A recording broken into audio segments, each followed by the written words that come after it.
السلام علیکم دوستوں، ایران پر امریکہ اور اسرائیل کے غیر قانونی حملے، اور میں یہ غیر قانونی صرف بغیر وجہ کی نہیں کہہ رہا ہوں، یہ انٹرنیشنل لاء کی سنگین خلاف ورزی ہے جو کہ پوری دنیا کے جو غیر جانبدار ممالک ہیں انہوں نے اس بات کو کیا ہے، جس میں چائنا، رشیا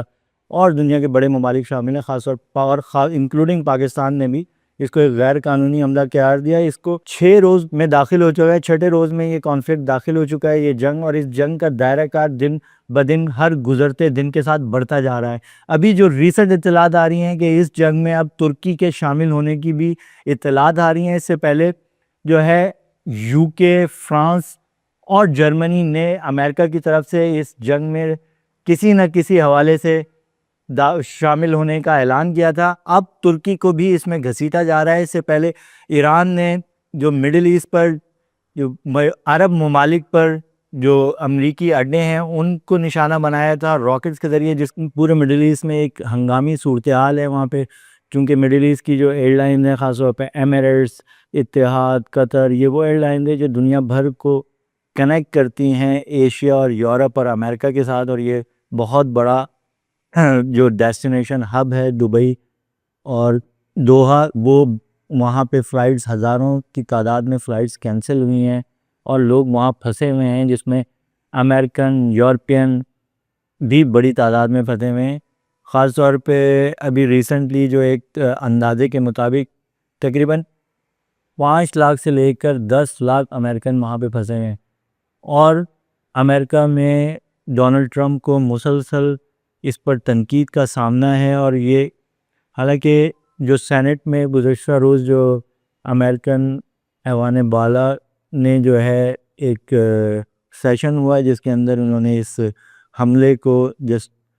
پہ ووٹنگ ہوئی کہ یہ اس پہ جانا چاہیے، یعنی پریزیڈنٹ ٹرمپ جو ہے وہ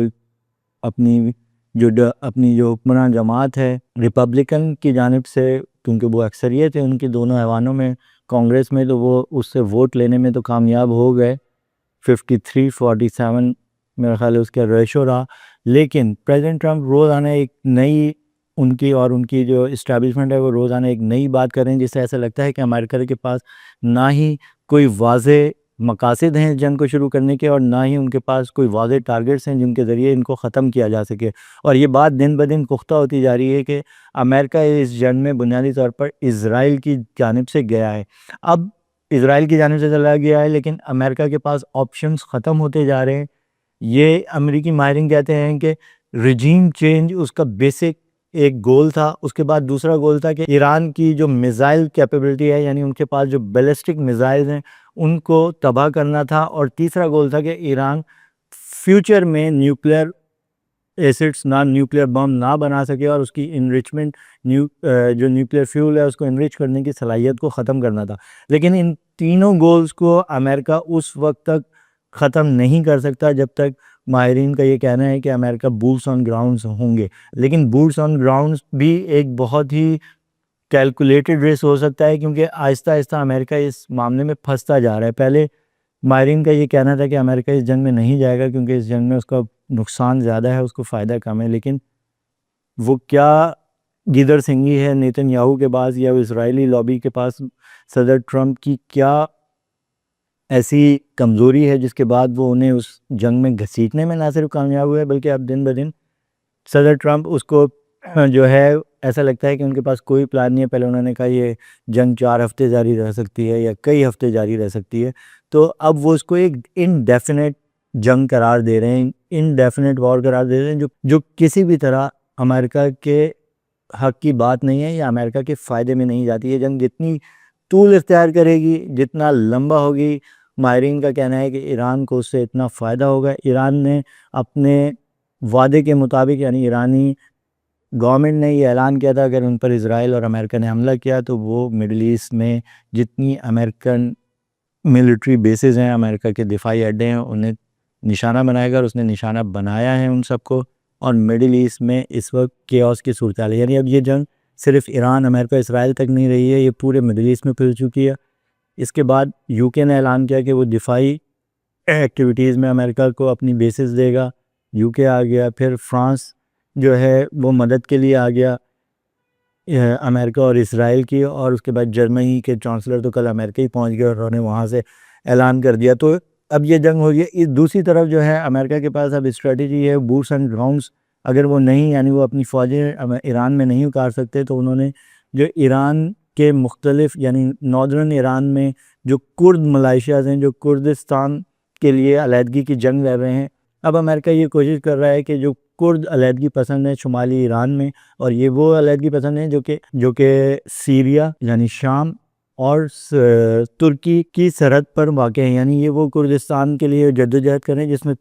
وہ ترکی سے بھی وہ علیحدگی پسند لڑ رہے ہیں کافی ٹائم سے، شام سے بھی لڑ رہے ہیں۔ تو یہ وہ علیحدگی پسند تحریک ہے جو کردستان قائم کرنا چاہتی ہے، اور یہ اطلاعات ہیں کہ امریکی گورنمنٹ نے ان سے رابطہ کیا ہے، ان کے رہنماؤں سے، اور ان آپشنز پر غور کیا جا رہا ہے کہ انہیں اسلحہ فراہم کیا جائے۔ لیکن اس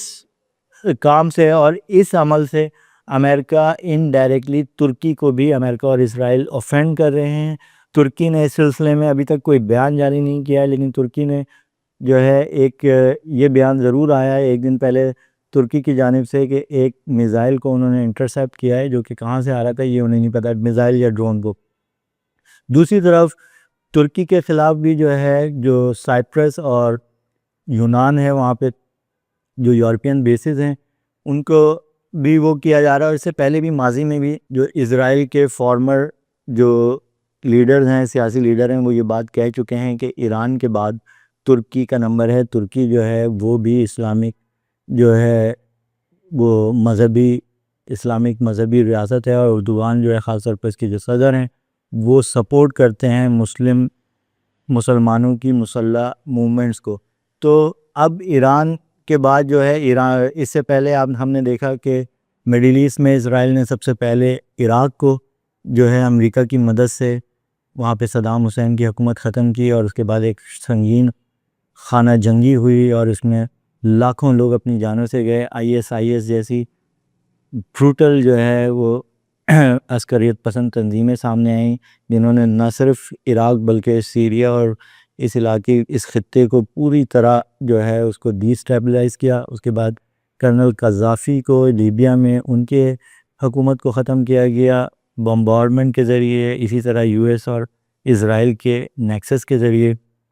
وہاں پہ آج تک خانہ جنگی کا سلسلہ جاری ہے، 2 حصوں میں تقسیم ہو گیا وہاں پہ لوگوں کے، وہاں پہ کوئی روزگار نہیں ہے، کچھ نہیں ہے، اور ایک بہت بری حالات ہیں، خانہ جنگی جاری ہے۔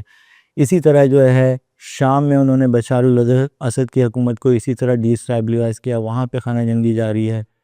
اب جو ہے ایران میں بھی ان کی اسٹریٹجی یہ ہے کہ کسی طرح، کیونکہ جو ماہرین ان کا کہنا ہے کہ نیتن یاہو کی جو اسٹریٹجی ہے وہ بیسیکلی وہ مڈل ایسٹ میں کیوس کرنا ہے، اور وہ باقی جگہوں پہ بھی یہی کرتا ہے امریکہ، لیکن امریکہ کے نقصان میں ہے کیونکہ امریکہ کے جتنے الائز ہیں جو مڈل ایسٹ میں جو اس کو نہ صرف اس کو پیٹرولیم مصنوعات دیتے ہیں بلکہ وہ بہت بڑے انویسٹر ہیں امریکہ کے، سعودی عرب، قطر، UAE اور عمان وغیرہ، یہ سارے کویت، یہ وہ ممالک ہیں جو امریکہ پہ اپنی سیکیورٹی پر انحصار کرتے تھے۔ ایران نے ان کے اس انحصار کو بھی وہ ان کے سیکیورٹی جو وہ تھا جو گارنٹی تھی اس کو بھی شیک کر دیا ہے، اور وہ اب امریکہ سے مطالبہ کر رہے ہیں، اور ایسا لگتا ہے کہ ایران کے خلاف وہ عرب ممالک بھی اب امریکہ اور اسرائیل کے ساتھ اوپن طور پہ مل گئے ہیں۔ لیکن یہ صورتحال کہاں پہ جائے گی، کہ کتنا طول کھینچے گی، لیکن یہ جتنا بھی طول کھینچے گی ایران جو ہے اس کو فائدہ ہے، اور جب تک ایران کا موجودہ رجیم ریزسٹ کرنے میں کامیاب ہوتا ہے اتنی دیر میں یہ کہا جا رہا ہے کہ امریکہ اور اسرائیل کو اتنا ہی نقصان ہوگا، اور ان کا جو ہیجمنی ہے مڈل ایسٹ میں وہ بری طرح متاثر ہوگی۔ آج کے لیے اجازت دیجیے، شکریہ۔